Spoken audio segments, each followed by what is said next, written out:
Switch your treatment center on at the power switch at the start of the working day. Then press the main switch on the dentist element.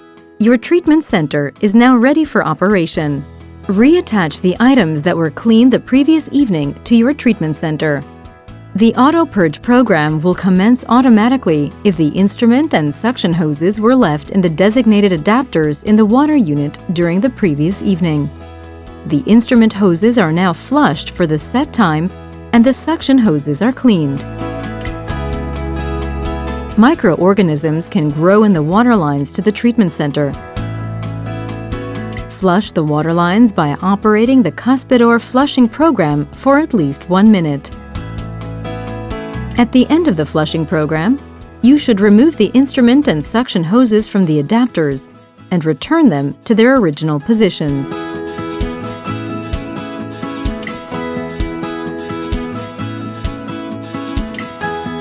Prepare your treatment center for the day ahead and configure the dentist and assistant elements with the instruments required for the next treatment.